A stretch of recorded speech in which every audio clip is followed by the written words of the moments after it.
Mr. Speaker, Mr. President, my colleagues in the Congress, our distinguished guests, my fellow Americans.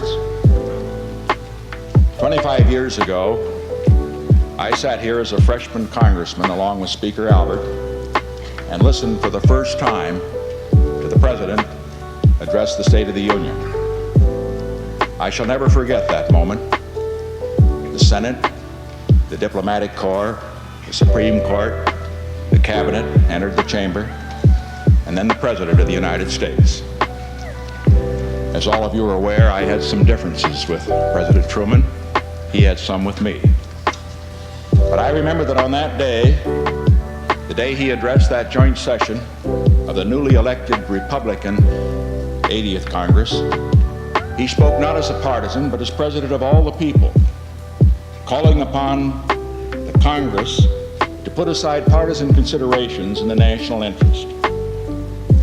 The Greek-Turkish aid program, the Marshall Plan, the great foreign policy initiatives which have been responsible for avoiding a world war for over 25 years were approved by the 80th Congress by a bipartisan majority of which I was proud to be a part. 1972 is now before us. It holds precious time in which to accomplish good for the nation. We must not waste it. I know the political pressures in this session of the Congress will be great. There are more candidates for the presidency in this chamber today than there probably have been at any one time in the whole history of the Republic.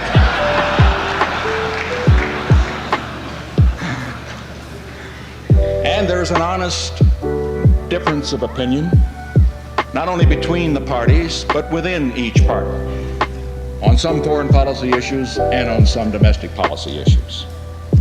However, there are great national problems that are so vital that they transcend partisanship. And so let us have our debates, let us have our honest differences, but let us join in keeping the national interest first. Let us join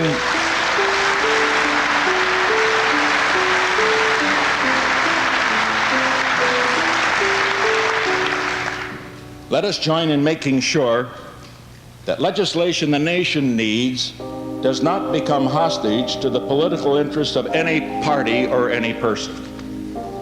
There is ample precedent in this election year for me to present you with a huge list of new proposals, knowing full well that there wouldn't be any possibility of your passing them if you work night and day.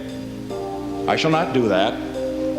I have presented to the leaders of the Congress today a message of 15,000 words discussing in some detail where the nation stands and setting forth specific legislative items on which I have asked the Congress to act. Much of this is legislation which I proposed in 1969 and 1970, and also in the first session of this 92nd Congress, and on which I feel it is essential that action be completed this year.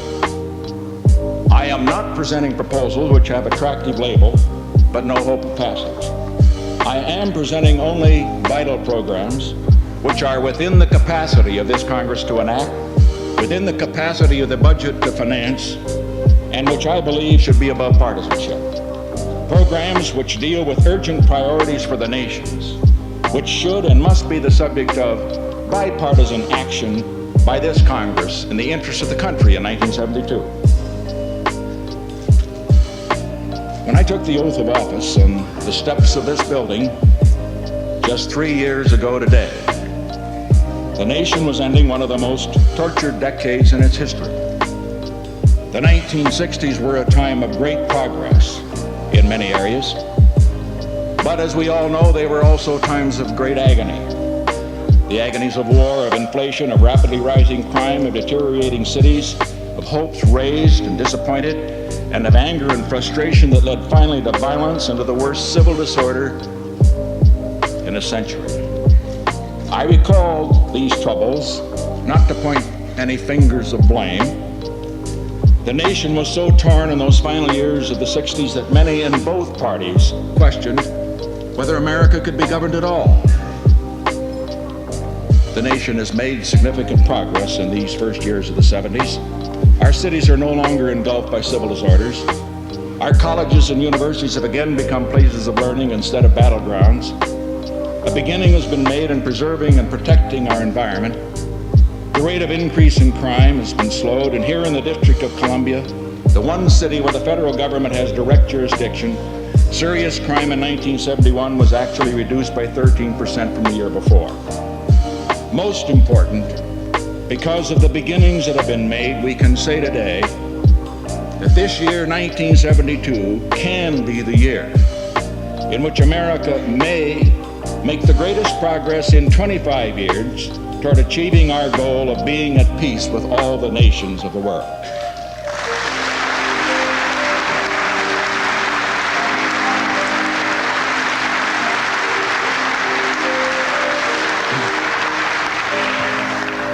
As our involvement in the war in Vietnam comes to an end, we must now go on to build a generation of peace. To achieve that goal, we must first face realistically the need to maintain our defense. In the past 3 years, we have reduced the burden of arms. For the first time in 20 years, spending on defense has been brought below spending on human resources. As we look to the future, we find encouraging progress in our negotiations with the Soviet Union on limitation of strategic arms. And looking further into the future, we hope there can eventually be agreement on the mutual reduction of arms. But until there is such a mutual agreement, we must maintain the strength necessary to deter war.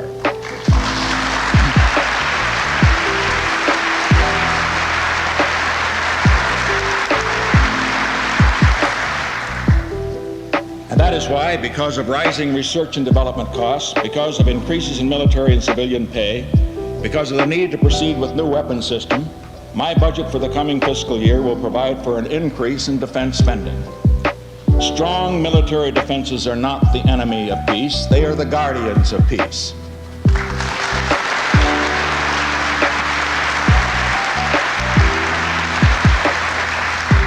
And there could be no more misguided set of priorities than one which would tempt others by weakening America and thereby endanger the peace of the world.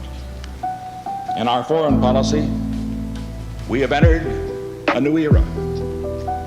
The world has changed greatly in the 11 years since President John Kennedy said in his inaugural address, "We shall pay any price, bear any burden, meet any hardship, support any friend, oppose any foe, to assure the survival and the success of liberty."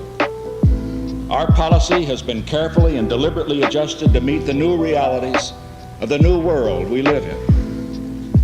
We make today only those commitments we are able and prepared to meet. Our commitment to freedom remains strong and unshakable. But others must bear their share of the burden of defending freedom around the world.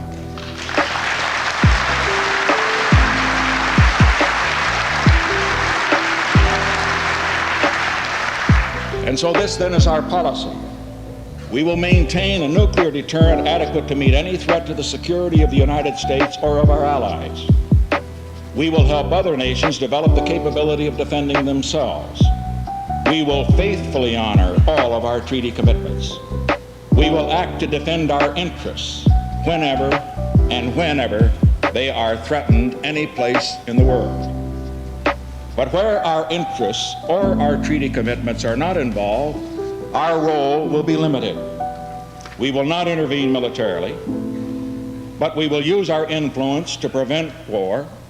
If war comes, we will use our influence to stop it. And once it is over, we will do our share in helping to bind up the wounds of those who have participated in it. As you know, I will soon be visiting the People's Republic of China and the Soviet Union.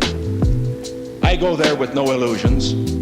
We have great differences with both powers. We shall continue to have great differences. But peace depends on the ability of great powers to live together on the same planet despite their differences. We would not be true to our obligation to generations yet unborn if we fail to seize this moment to do everything in our power to ensure that we will be able to talk about those differences rather than to fight about them in the future.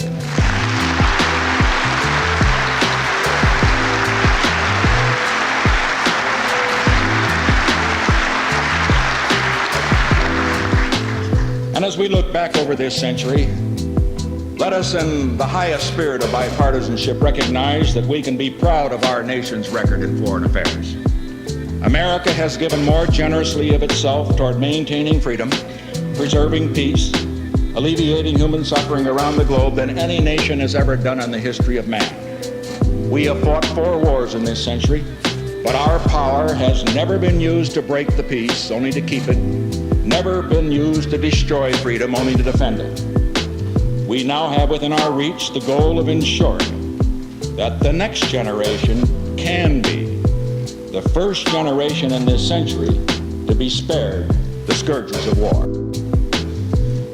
Turning to our problems at home, we are making progress toward our goal of a new prosperity without war. Industrial production, consumer spending, retail sales, personal income, all have been rising. Total employment, real income are the highest in history. New home building starts this past year reached the highest level ever. Business and consumer confidence have both been rising. Interest rates are down. The rate of inflation is down. We can look with confidence to 1972 as the year when the back of inflation will be broken. Now, this is a good record, but it is not good enough. Not when we still have an unemployment rate of 6%. It's not enough to point out that this was the rate of the early peacetime years of the 60s, or that if the more than 2 million men released from the armed forces and defense-related industries were still in their wartime jobs, unemployment would be far lower. Our goal in this country is full employment in peacetime. We intend to meet that goal, and we can.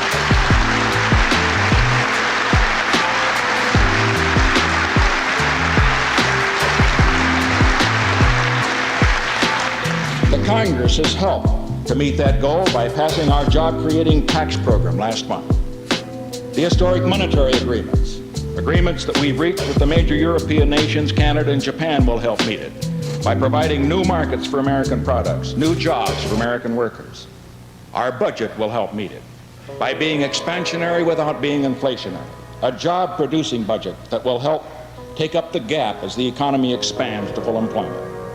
Our program to raise farm income will help meet it by helping to revitalize rural America, by giving up to America's farmers their fair share of America's increasing productivity.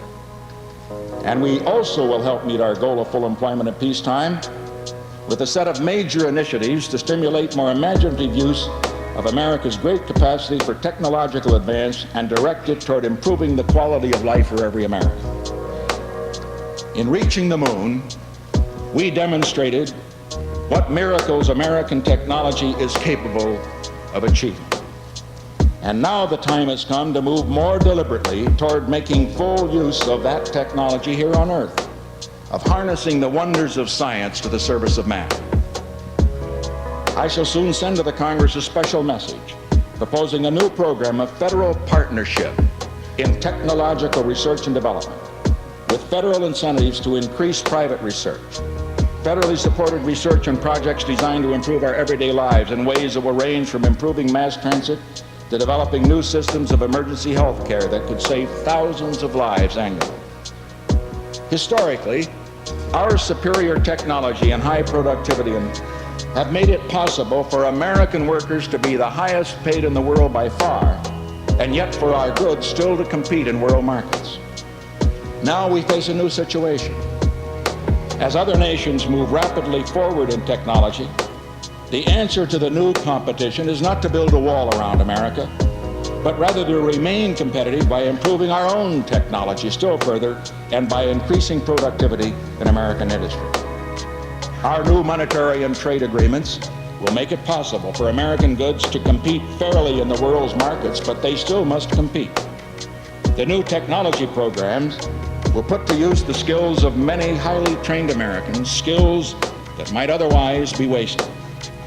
I will also meet the growing technological challenge from abroad, and it will thus help to create new industries as well as creating more jobs for America's workers in producing for the world's markets. This second session of the 92nd Congress already has before it more than 90 major administration proposals which still await action. I have discussed these in the extensive written message that I have presented to the Congress today. They include, among others, our programs to improve life for the aging, to combat crime and drug abuse, to improve health service, to ensure that no one will be denied needed health care because of inability to pay, to protect workers' pensions rights, to promote equal opportunity for members of minorities and others who have been left behind, to expand consumer protection, to improve the environment, to revitalize rural America, to help the cities, to launch new initiatives in education, to improve transportation, and to put an end to costly labor tie-ups in transportation.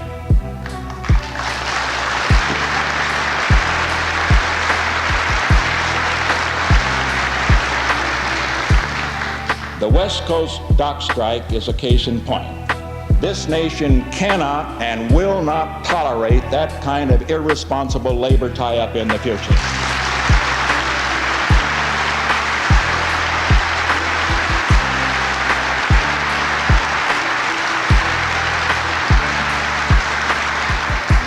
The messages also include basic reforms which are essential if our structure of government is to be adequate in the decades ahead. They include reform of our wasteful and outmoded welfare system, substitution of a new system that provides work requirements and work incentives for those who can help themselves, income support for those who cannot help themselves, and fairness to the working poor. They include a $17 billion program of federal revenue sharing with the states and localities as an investment in their renewal, an investment also of faith in the American people. They also include a sweeping reorganization of the executive branch of the federal government so that it will be more efficient, more responsive, and able to meet the challenges of the decades ahead. 1 year ago, standing in this place, I laid before the opening session of this Congress 6 great goals. One of these was welfare reform. That proposal has been before the Congress now for nearly 2.5 years. My proposals on revenue sharing, government reorganization, health care, and the environment have now been before the Congress for nearly a year. Many of the other major proposals that I have referred to have been here that long or longer. Now, 1971, we can say, was a year of consideration of these measures. Now let us join in making 1972 a year of action on them. Action by the Congress for the nation and for the people of America.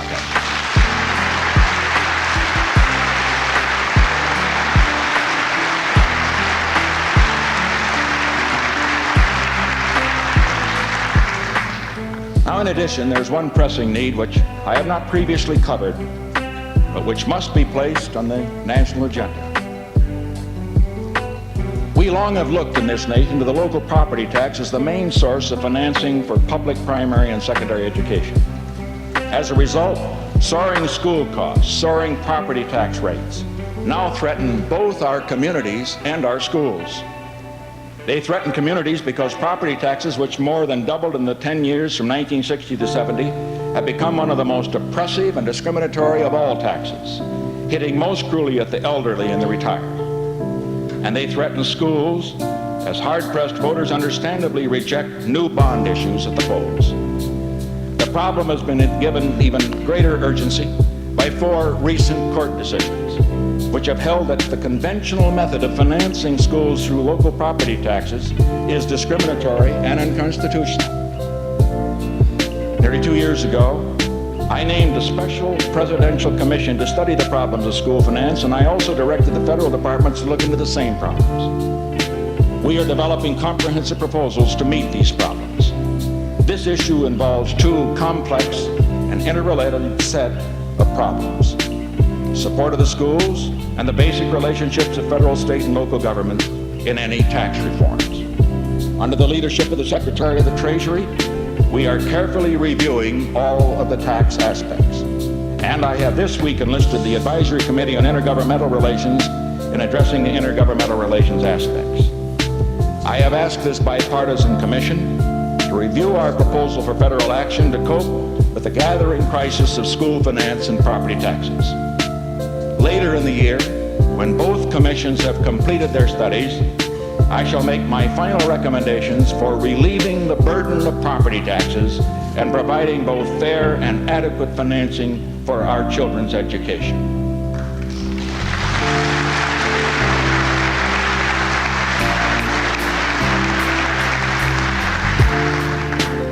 These recommendations will be revolutionary, but all these recommendations, however, will be rooted in one fundamental principle with which there can be no compromise. Local school boards must have control over local schools.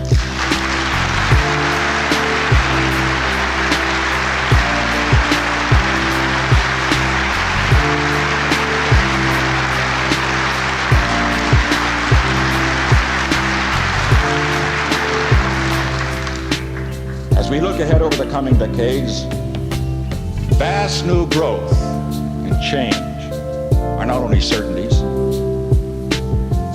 they will be the dominant reality of this world, and particularly of our life in America. Surveying the certainty of rapid change, we can be like a fallen rider caught in the stirrups, or we can sit high in the saddle, the masters of change, directing it on a course we choose. The secret of mastering change in today's world is to reach back to old and proven principles and to adapt them with imagination and intelligence to the new realities of a new age. And that's what we have done in the proposals that I've laid before the Congress. They are rooted in basic principles that are as enduring as human nature, as robust as the American experience, and they are responsive to new conditions. Thus, they represent a spirit of change that is truly renewal. As we look back at those old principles, we find them as timely as they are timeless. We believe in independence and self-reliance and the creative value of the competitive spirit. We believe in full and equal opportunity for all Americans and in the protection of individual rights and liberties. We believe in the family as the keystone of the community and the community as the keystone of the nation. We believe in compassion toward those in need. We believe in a system of law, justice, and order as the basis of a genuinely free society. We believe that a person should get what he works for, and that those who can should work for what they get. We believe in the capacity of people to make their own decisions in their own lives, in their own communities, and we believe in their right to make those decisions. In applying these principles, we have done so with the full understanding that what we seek in the 70s, what our quest is not merely for more, but for better. For a better quality of life for all Americans. Thus, for example, we are giving a new measure of attention to cleaning up our air and water, making our surroundings more attractive. We're providing broader support for the arts, helping stimulate a deeper appreciation of what they can contribute to the nation's activities and to our individual lives. But nothing really matters more to the quality of our lives than the way we treat one another, than our capacity to live respectfully together as a unified society, with a full and generous regard for the rights of others and also for the feelings of others. As we recover from the turmoil and violence of recent years, as we learn once again to speak with one another instead of shouting at one another, we are regaining that capacity. As is customary here on this occasion, I've been talking about programs. Programs are important, but even more important than programs is what we are as a nation, what we mean as a nation to ourselves and to the world. In New York Harbor stands one of the most famous statues in the world, the Statue of Liberty, the gift in 1886 of the people of France to the people of the United States. This statue is more than a landmark. It is a symbol of what America has meant to the world. It reminds us that what America has meant is not its wealth and not its power, but its spirit and purpose, a land that enshrines liberty and opportunity. and that it has held out a hand of welcome to millions in search of a better and a fuller and, above all, a freer life. The world's hopes poured into America along with its people. And those hopes, those dreams that have been brought here from every corner of the world have become a part of the hope that we now hold out to the world. 4 years from now, America will celebrate the 200th anniversary of its founding as a nation. And there are those who say that the old spirit of '76 is dead, that we no longer have the strength of character, the idealism, the faith in our founding purposes that spirit represents. Those who say this do not know America. We have been undergoing self-doubts and self-criticism. But these are only the other side of our growing sensitivity to the persistence of want in the midst of plenty, of our impatience with the slowness with which age-old ills are being overcome. If we were indifferent to the shortcomings of our society, or complacent about our institutions, or blind to the lingering inequities, then we would have lost our way. But the fact that we have those concerns is evidence that our ideals, deep down, are still strong. Indeed, they remind us that what is really best about America is its compassion. They remind us that in the final analysis, America is great, not because it is strong, not because it is rich, but because this is a good country.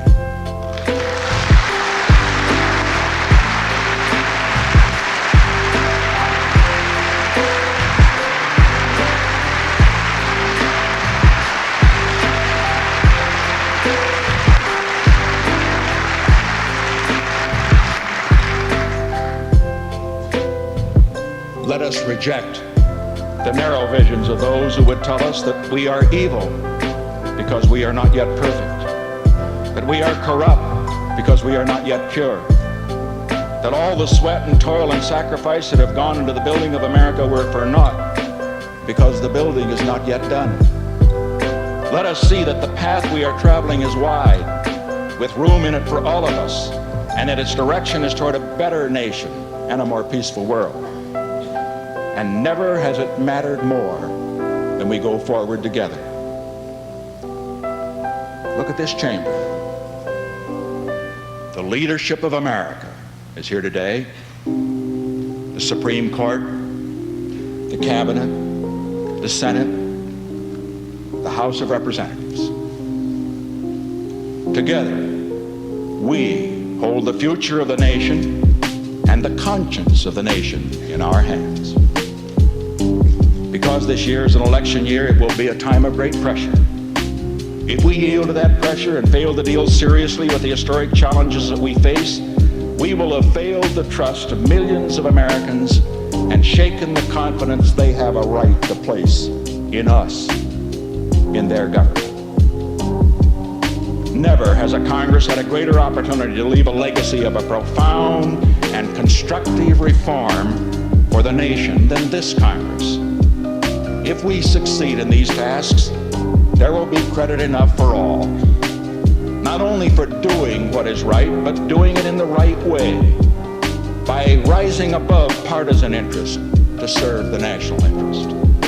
And if we fail, more than any one of us, America will be the loser. And that is why my call upon the Congress today is for a high statesmanship, so that in the years to come, Americans will look back and say, because it withstood the intense pressures of a political year and achieved such great good for the American people and for the future of this nation, this was truly a great Congress.